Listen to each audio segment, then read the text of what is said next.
dedicated to journalists whose persistence hunting the facts makes possible our democracy.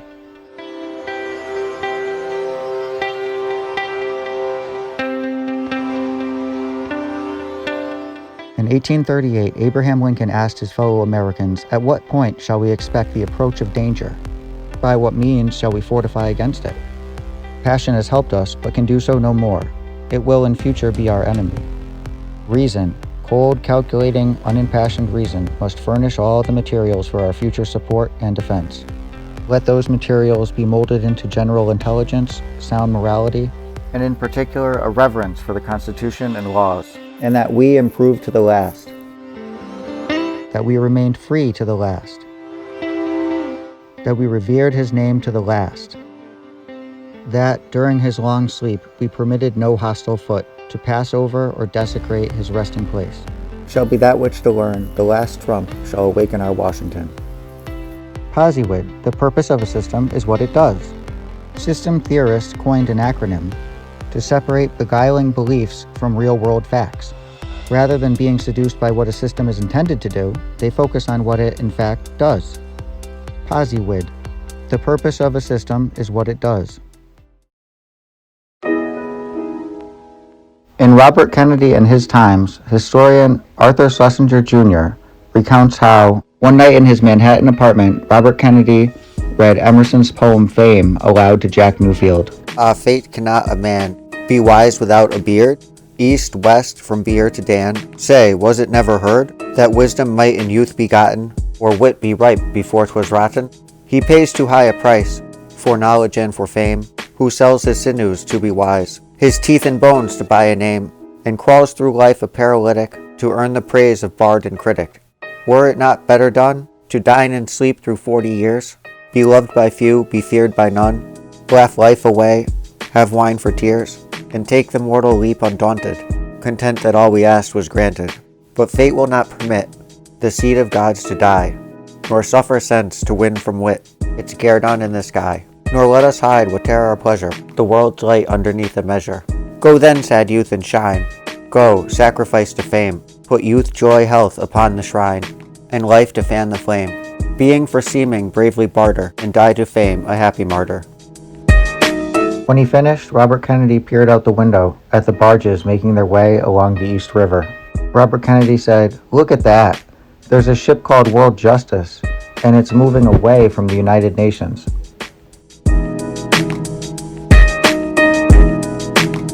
In 1971, Sidney Zion revealed that Daniel Ellsberg was the source of the Pentagon Papers, the classified Vietnam War study whose publication precipitated the first of the credibility gaps between the U.S. government and the American public. Writing in the Village Voice, Nat Hentoff asked, "Why did he do it?" Mr. Zion said he gave up Ellsberg with no regrets because all governments are vicious. I talked with a number of journalists here and in other parts of the country in the next few days, and their reaction ranged from incomprehensible to incredibly self-destructive ego-tripping. When any war can become a nuclear war, are all American war secrets, whatever that may mean, immune to exposure by a press that considers itself free? Put another way, now that we live in a time when a full-scale war, if it breaks out, will allow no time for publication of anything, including war secrets, what is the responsibility of the Times and the rest of the media concerning what the Pentagon and the White House are planning militarily now? It would be naive to think that behind the scenes activities depicted in the study are not continuing, and the public manifestation of the Nixon administration policies may be seen the same reluctance to negotiate, the same reliance on military power, the same temptation to broaden the war. Sidney Zion said, "I'm supposed to be an immoral bastard for breaking the story. Are they immoral for having made that assignment? Are their reporters immoral for going after the story and printing it if they get it? Am I being called immoral only because I'm not in the club anymore? Because I'm not on a newspaper? I broke this by myself. Suppose I'd been on the Washington Post when I broke it. Would these people have had the same reaction to what I'd done? Or would I have been even more moral if I had waited to read someone else's story on who had given these documents to the Times?"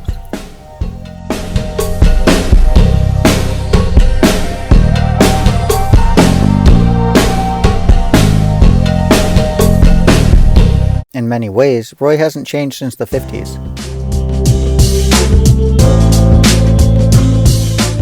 He still talks of the Iron Curtain and worries that Russia and China will bury the hatchet because their goal is the same, the communization of the world.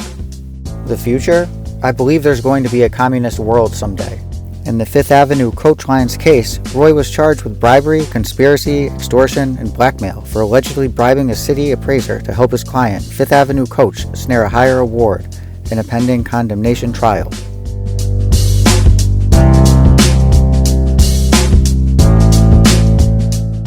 The trial contributed to the Cohn legend when his attorney, Joseph E. Brill, was felled by a heart attack.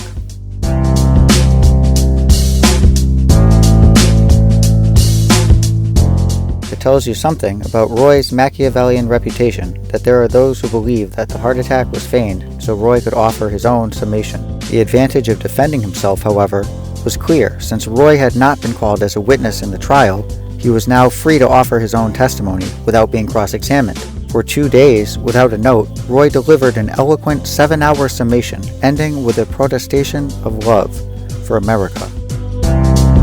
Tears streamed down Roy's and the jurors' cheeks. Then the jury was sequestered to deliberate. The thrust of Roy's defense was not that his ethics were beyond reproach, but that the other guys were no better. It was the same tack he took when criticizing Vice President Spiro Agnew's 1973 resignation for accepting bribes. Mr. Cohn's open letter to Agnew in the New York Times read, "How could one of this decade's shrewdest leaders make a dumb mistake such as you did in quitting and accepting a criminal conviction? Alger Hiss and Daniel Ellsberg can still argue their innocence. You no longer can."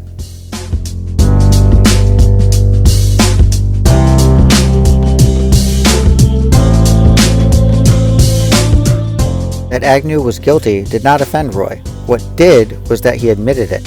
Roy's court battles are mere skirmishes when placed alongside his war with Internal Revenue. Mr. Cohn says, "Without question, I hold the world's record for having been audited by the IRS. They have been auditing his returns for the last 19 years and claims, says Roy, that he owes the government $1.4 million in back taxes. Forget about it, says Cohn. I don't even have a bank account. Everything I get, the IRS grabs. They seized his Keogh retirement plan and even a $60 checking account. The IRS is engaged in a vendetta," Mr. Cohn asserts.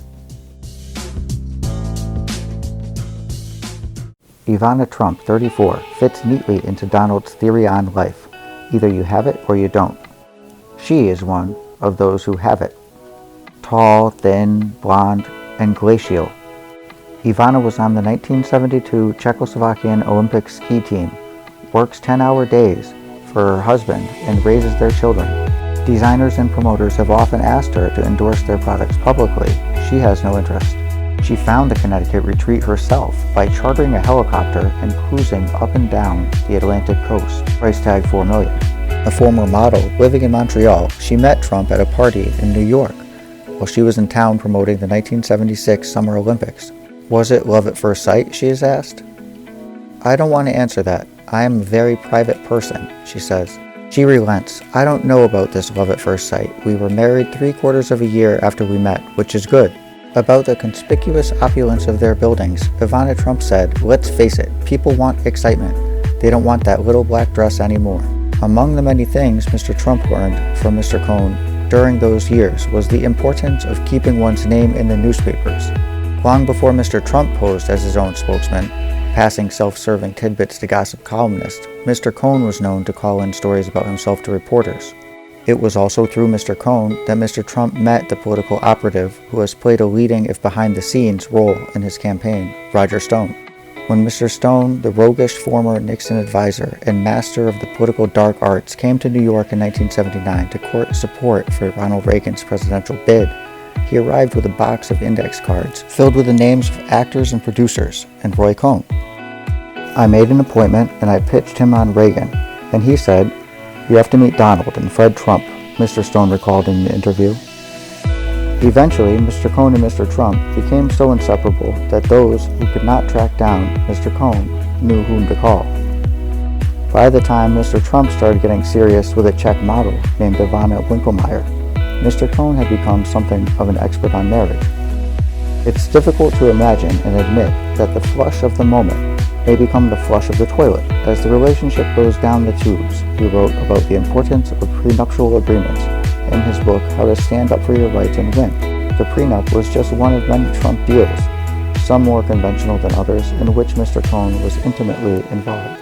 Mr. Cohn used his connections to help Mr. Trump secure zoning variances and tax abatements critical to the construction of the Grand Hyatt Hotel and the Trump Plaza. After one Cohn coup, Mr. Trump rewarded him with a pair of diamond-encrusted cufflinks and buttons in a Bulgari box. William R. Noje, born, grew up in the city of Rochester, New York. His dad worked at Eastman Kodak, and his mother was a schoolteacher. In 1974, when he was 17 years old, Bill attended the first Conservative Political Action Conference, now known as CPAC, in Washington. Mr. Noje got Ronald Reagan's autograph before watching him deliver his City Upon a Hill speech. It was an inspiration, and it laid the foundation for Mr. Noje's political beliefs and future work supporting democracy movements around the world.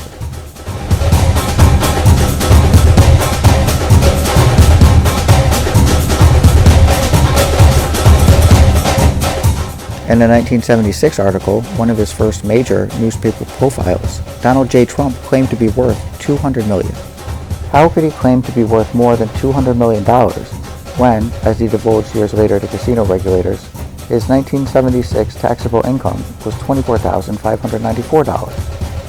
Mr. Trump appropriated his father's entire empire as his own. By claiming his father's wealth as his own, Donald Trump transformed his place in the world. The brash 30-year-old playboy worth more than $200 million proved irresistible to New York City's bankers, politicians, and journalists. Fred Trump and his companies also began extending large loans and lines of credit to Mr. Trump. In 1979, according to records filed with New Jersey casino regulators, he borrowed $1.5 million in January, $65,000 in February, $122,000 in March, $150,000 in April, $192,000 in May, $226,000 in June, $2.4 million in July, and $40,000 in August. Many of the loans were more like gifts. Some were interest-free and had no repayment schedule. In the late 1970s, when Donald Trump was converting the old Commodore Hotel into a Grand Hyatt, his father stepped up the loans. Fred Trump extended more loans with Trump Tower in the early 1980s. While in his early 20s, Bill Noje went to college, took up parachuting, and traveled in the Middle East and Asia. He spent time in an Israeli kibbutz, toured Iran before the 1979 revolution, and traveled across the former Soviet Union on the Trans-Siberian Railroad. To pay for college and his first car, a Dodge Dart with the Chrysler Slant 6 engine he bought from his dad, Mr. Noje took on many different jobs. Mr. Noje worked as a night janitor at Eastman Kodak, in the research department at the International Monetary Fund in Washington, and in the Washington offices of U.S. Senator James Buckley of New York and U.S. Senator Gary Hart of Colorado. Bill also had a job as Smokey the Bear in a National Park Service bodysuit, lumbering around shopping malls with a sign about not starting forest fires. In the early 1980s, Bill went to Cambodia without the benefit of a visa, but with courtesy of Task Force 80. He worked to assist a group of democracy activists called the Khmer People's National Liberation Front. Upon his return, Mr. Noje worked in Washington to support the KPNLF's pro-democracy efforts in the halls of Congress and with other interested parties. Mr. Noje said the Cambodian democracy movement was ultimately successful. Cambodia is now a fledgling constitutional democracy and rebuilding after decades of war. In 1980, Roy Cohn introduced his friend and protege, Donald Trump, then a private businessman, to political operative Roger Stone. The two men hit it off, the start of a tumultuous relationship that spanned both business and politics over the next 3 decades. After Reagan won the White House, Mr. Stone founded one of Washington's first major lobbying firms with Charles Black and Paul Manafort. Black, Manafort, and Stone pioneered a new type of influence peddling that was hardball and morally dubious. One of their first clients, Mr. Trump and the Trump Organization, his family business. Michael Caputo was hired as a driver for Roger Stone, beginning a decades-long partnership with a man Caputo said was like a big brother. At age 17, Mark Burnett volunteered for the British Army's Parachute Regiment, an elite unit. Burnett served in Northern Ireland and then in the Falklands, where he took part in the 1982 advance on Port Stanley. The experience, Mr. Burnett later said, was horrific, but on the other hand, in a sick way, exciting. In 1982, Mr. Trump, identifying himself as John Barron, a spokesman for Donald Trump, repeatedly lied to get himself on Forbes magazine's first ever list of wealthiest Americans. Donald Trump used pseudonyms with the media in the 1970s, 80s, and 90s.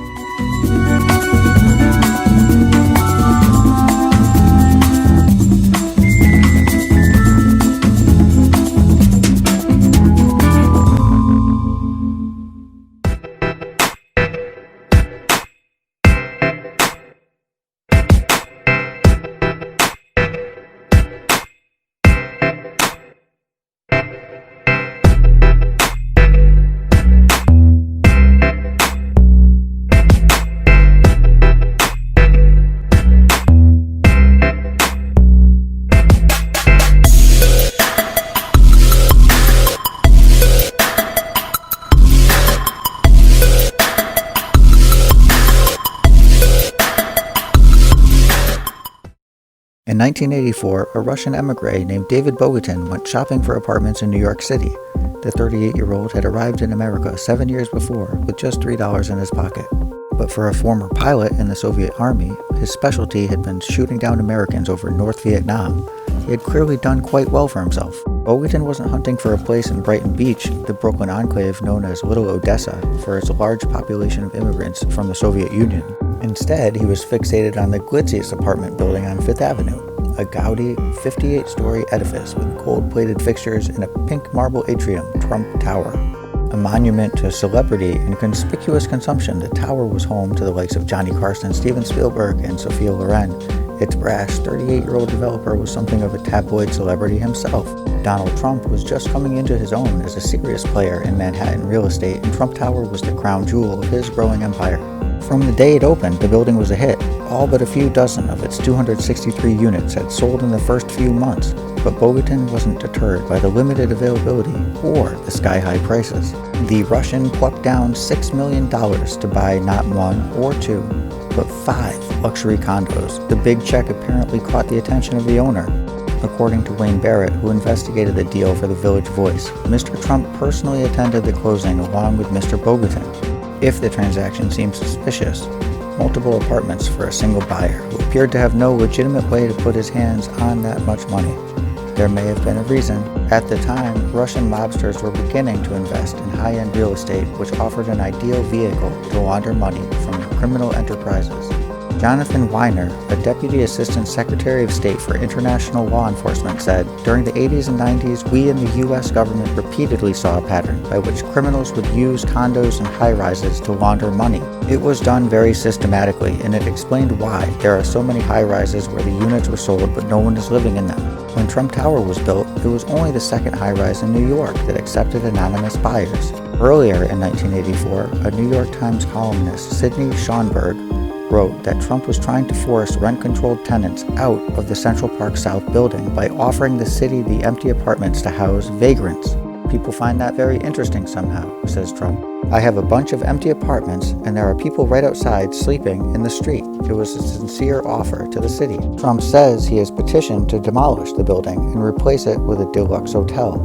Mr. Trump says, "I have a building with mostly well-connected millionaires paying $400 a month. It's a disgrace." Mr. Trump denies that he was trying to force people out. Trump's lawyer on this matter, Lawrence Bernfeld, says Trump is working through legal and proper channels to demolish the building, and that the tenants are using delaying tactics. John Moore, chairman of the building's tenant association, maintains that not more than 5 millionaires live in the building, out of about 60 rented units. He says that many of the tenants are people with average or limited income, including 15 women over 60 living alone, as well as one 99-year-old woman who lives with a nurse. The rest are upper middle class, Moore says. The remaining tenants do not want to move out. "It is our unequivocal judgment that Donald Trump does not have a chance to get that building demolished," says Herman Badillo, the attorney who represents the tenant association. "We will be opposing it strongly. The situation is currently in a web of legal suits and countersuits between Trump and the tenants."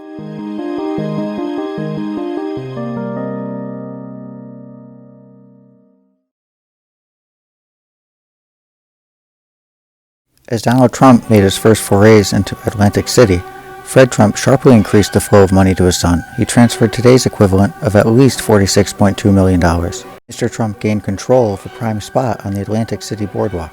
Unable to get financing to build a casino, he forged a partnership with Harrah's Entertainment, a national gambling operator. Harrah's agreed to provide Mr. Trump, who did not put any additional money into the deal, with $220 million in financing to build the project, to pay him $24 million construction management fee, and to give him half the profits. The 39-story Harrah's at Trump Plaza opened in 1984. "Donald, hey, Donald, Donald!" The men were yelling, eager to call him by name. A storm front of cigar smoke was gathering above the hotel ballroom, packed elbow to elbow for a breakfast hour sports forum with a crowd that included some of New York's most wealthy, powerful, and famous men. Mayor Koch was there, Mayors Lindsay and Beam, 2 United States senators, the 5 borough presidents, judges, labor leaders, business tycoons, and sports celebrities, as well as team owners and executives such as George Steinbrenner, Sonny Werblin of the Knicks and Rangers, Freddie Wilpon, president of the Mets, and several hundred men who make it their business to rub shoulders at such functions. Yet somehow, everyone at this sports function was drawn to Donald Trump, who inched his way towards the exit, dragging a dozen reporters, and the crowd stood on their tiptoes to wave and call to him, like so many bejeweled rock star fans. There was a desperation about them as they reached through the reporters to pat him on the back, to grasp his hand, or just to stuff a business card into his coat pocket. If only he could cut them in. Donald J. Trump is the man of the hour. Turn on the television or open a newspaper almost any day of the week, and there he is. He has no public relations agent. His competitors wonder how this can be, but watching him that morning in April 1984 provided an explanation. Donald Trump was electrifying the room with rat-a-tat-tat revelations. He said that he would continue to create chaos for the NFL, and by the way, that he planned to build a domed stadium in New York. Roy M. Cohn, Mr. Trump's friend and attorney, said, "If the charge is that Donald is unsophisticated, they are in some ways right." Mr. Cohn adds, he has an uncanny sense of knowing that something is a good deal when it looks dismal to everyone else. Fred Trump, who had described his son's efforts to buy the hotel as fighting for a seat on the Titanic, offers a different explanation for his son's success. It's in his genes. In November 1984, Donald Trump hung up and said to me, "See what I do? All this bullshit. Know what? After shaking 5,000 hands, I think I'll go wash mine." "Whatever complicates the world more, I do," he said. "Come again?" "It's always good to do things nice and complicated so that nobody can figure it out." Mr. Trump is the master of grand plans, now hoping to build the greatest hotel in the world, along with the world's tallest building in New York City, and perhaps someday fulfill his fantasy of becoming the U.S. negotiator on nuclear arms limitation talks with the Soviets. What I have done is build the most beautiful buildings in the best locations, and I'm 38, and I like to live in a certain way. That whole combination leads up to something. This morning, Trump has a new idea. He wants to talk about the threat of nuclear war. He wants to talk about how the United States should negotiate with the Soviets. Mr. Trump wants to be the negotiator. Mr. Trump says he has never acted on his nuclear concern, but he says that his good friend Roy Cohn, the flamboyant Republican lawyer, has told him this interview is a perfect time to start. Mr. Trump says, "Some people have an ability to negotiate. It's an art you're basically born with. You either have it or you don't." He would know what to ask the Russians for, he says, but he would rather not tip his hand publicly. Mr. Trump says, "In the event anything happens with respect to me, I wouldn't want to make my opinions public. I'd rather keep those thoughts to myself or save them for whoever else is chosen. It's something that somebody should do that knows how to negotiate and not the kind of representatives that I've seen in the past." He could learn about missiles quickly, he says. It would take an hour and a half to learn everything there is to learn about missiles. I think I know most of it anyway. You're talking about just getting updated on a situation.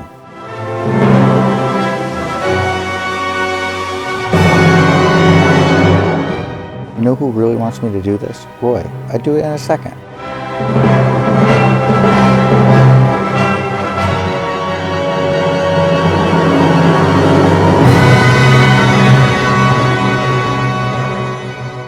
In a 1985 Manhattan Inc. magazine interview with Ron Rosenbaum, Donald Trump expressed his sense of doom regarding the chance of a nuclear holocaust.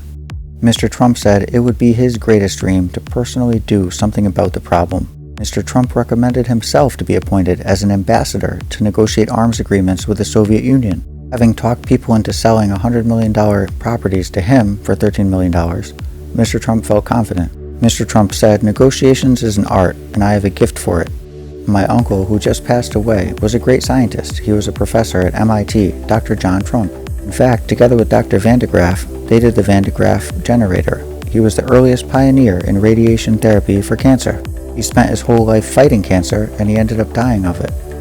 Mr. Trump recalled, "Dr. John Trump told me something a few years ago. He told me, 'You don't realize how simple nuclear technology is becoming. That's scary.'"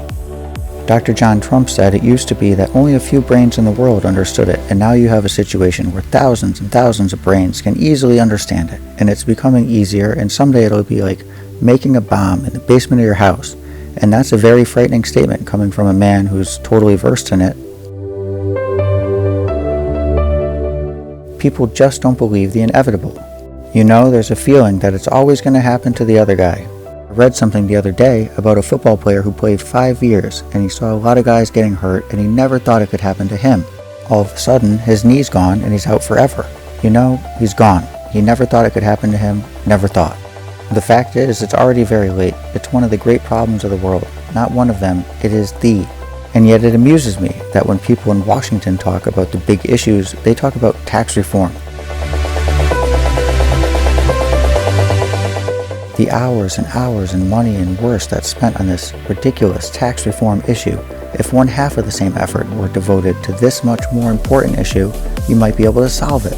Mr. Trump called out what he saw as the blindness of U.S. policymakers. I believe they're sort of fools. They only think about Russia, Russian and U.S. weapons. But the summit is a joke. It's not about the real nuclear problem. There is a vast, vast amount of difference between somebody who has consistently made great deals, and I don't say me, by the way, of whatever nature, and there aren't that many of those people, by the way. You have maybe a room full of them in the whole country. There's a vast difference between somebody who's been consistently successful and somebody who's been working for a relatively small amount of money in governmental service for many years, in many cases because the private sector who have seen these people indirectly didn't choose to hire these people, any of them, because it didn't find them to be particularly capable. But then, years and years later, they get slightly promoted. The private sector has passed them by, and all of a sudden these people are negotiating the lives of you and your children, your families. And I tell you, there's a tremendous amount of difference. The life or death nature of making a deal with the Russians transcended mere real estate. Humanity is in tremendous trouble. The world is rocky, and some terrible things are going to happen. That's why I lead the life I do. I enjoy it. I know life is fragile, and if the world looks like this 100 years from now, we'll either be very lucky or have found unbelievably good leaders somewhere down the line. The interviewer, Ron Rosenbaum, asked Trump, "Do you think Trump Tower and your other buildings will bear your name 100 years from now?"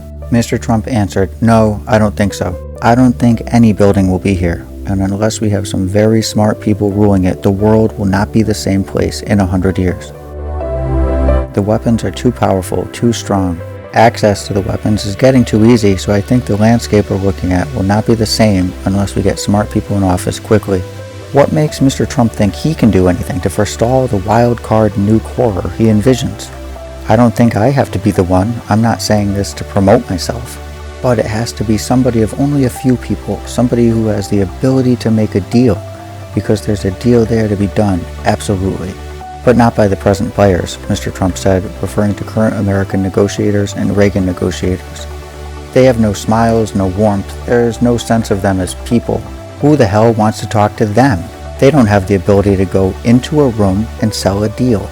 They're not sellers in the positive sense. So what is this deal that Trump thinks can be done? What is the Trump plan? It's a deal with the Soviets. We approach them on the basis that we both recognize the non-proliferation treaty is not working, that half a dozen countries are on the brink of getting a bomb, which can only cause trouble for the two of us. The deterrence of mutual assured destruction that prevents the United States and the USSR from nuking each other won't work on the level of an India-Pakistan nuclear exchange, or a madman dictator with a briefcase bomb team. The only answer is for the Big Two to make a deal now, to step in and prevent the next generation of nations about to go nuclear from doing so, by whatever means necessary. Mr. Trump said most of those pre-nuclear countries are in one form or another dominated by the US and the Soviet Union.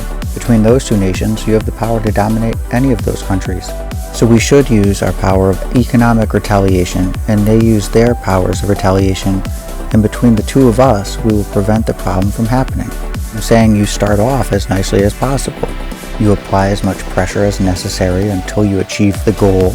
You start off telling a country in the process of developing a nuclear program, let's get rid of it. That doesn't work, then you start cutting aid, and more aid, and then more. You do whatever is necessary so these people will have riots in the street, so they can't get water, so they can't get Band-Aids, so they can't get food, because that's the only thing that's going to do it. The people, the riots. Mr. Trump said it's far more important than any development deal that he's ever done, than any deal of that sort that he'll ever do. He was pursuing this as if it were the biggest deal of his life. I'm dealing at a very high level on this with people in Washington and the White House. Mr. Trump said it's awesome what's at stake here. Mr. Trump said he was spending so much time on this other thing that he hardly had time to think of conventional deals. Nothing matters as much to me now. Mr. Trump only reluctantly granted the interview on the public record. He said his PR advisor told him he shouldn't be talking about this at all. Mr. Trump said some writer who's cynical could come along and try to make me look like an idiot and ruin my credibility. Ron Rosenbaum concluded, the idea that Mr. Trump would ever be allowed to go into a room alone and negotiate for the United States, let alone be successful in disarming the world, seems the naive musing of an optimistic, deluded young man who has never lost at anything he has tried. But Mr. Trump said he believes that through years of making his views known, and through supporting candidates who share his views, it could someday happen.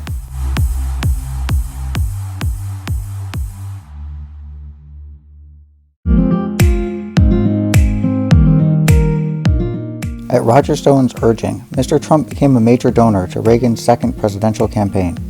February 11, 1985, Mr. Trump was one of the guests at the Reagan White House star-studded bash for Saudi King Fahd. In 1985, Mr. Trump bought Hilton's nearly completed casino in the Atlantic City Marina District for $320 million, calling it Trump Castle. Mr. Trump's company issued $352 million in bonds to finish construction and open the casino, and tacked on an additional $32 million. Trump Castle opened and competed directly against his partner's first casino, Harrah's Marina.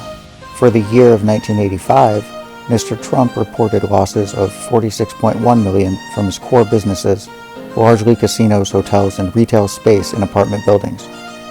In 1986, Harrah's scuttled its partnership with Mr. Trump and sold him its stake in Trump Plaza for more than $220 million.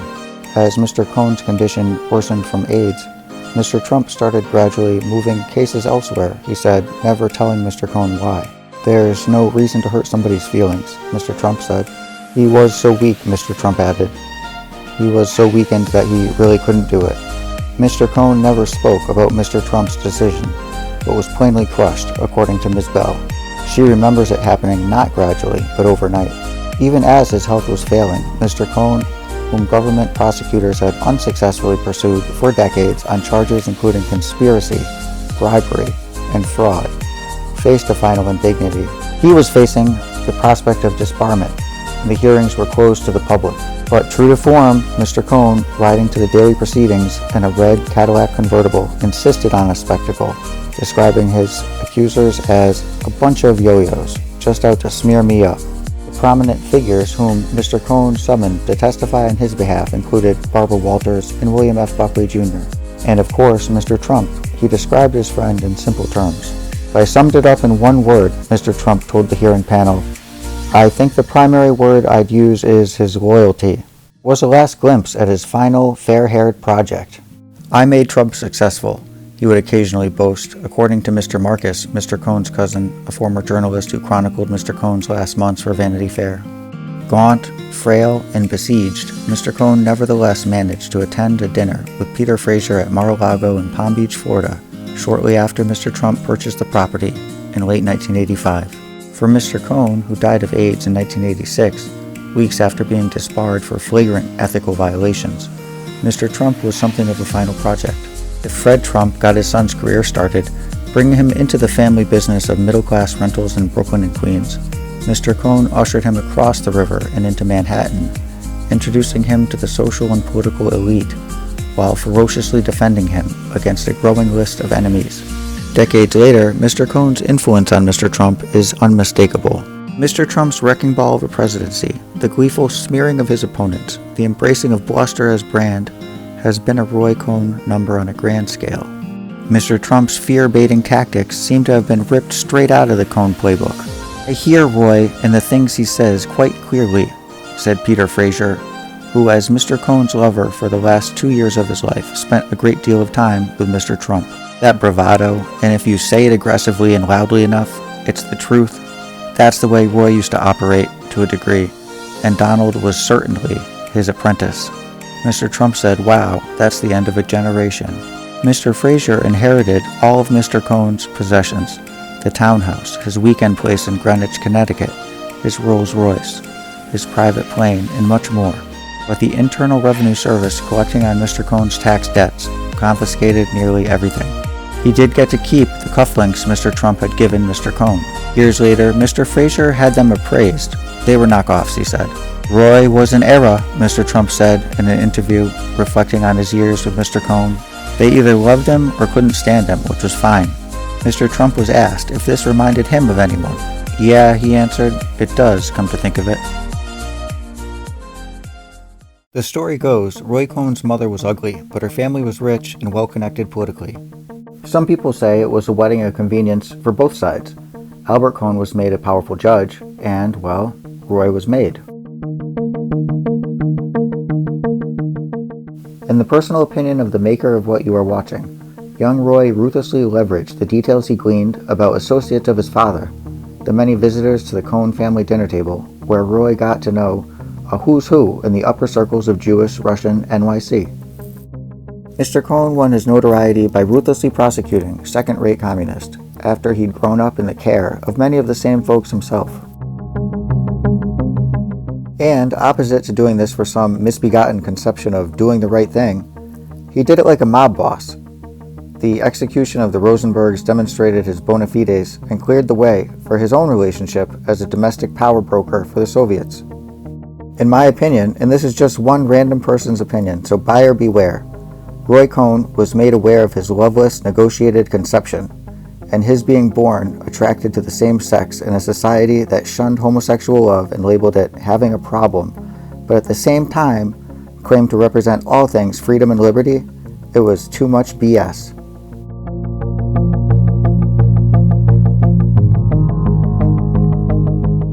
The injustice and hypocrisy, a daily reminder to Mr. Cohn that he would always be denied freedom to be himself by a falsely righteous, materially obsessed, legally stringent, and morally loose, purely transactional, and punishingly heteronormative culture. I think it pushed Mr. Cohn over the edge, where reforming the system from the inside was no longer a possibility for him. I think it fueled the fire of his privately held, lifelong burning rage against the United States of America.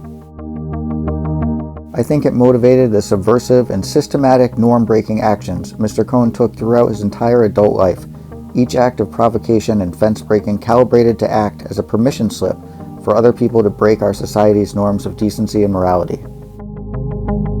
There's a propaganda method Russia takes against adversaries, where extremists are planted on both sides of an existing societal division, thus sapping true passion and degrading the overall morality of the society. By subversively driving each side to the extreme, society gets demoralized and worn out, and when real conviction becomes fungible, a single reality TV show promising a daily dose of telling it like it is becomes a more attractive option.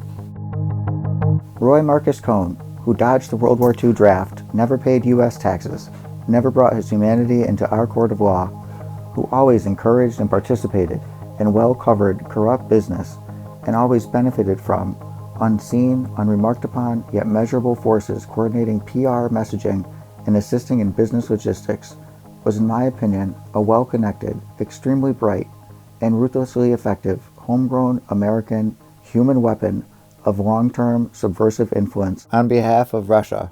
Mr. Cohn is therefore an uncredited producer of, and the master control agent for, The Apprentice.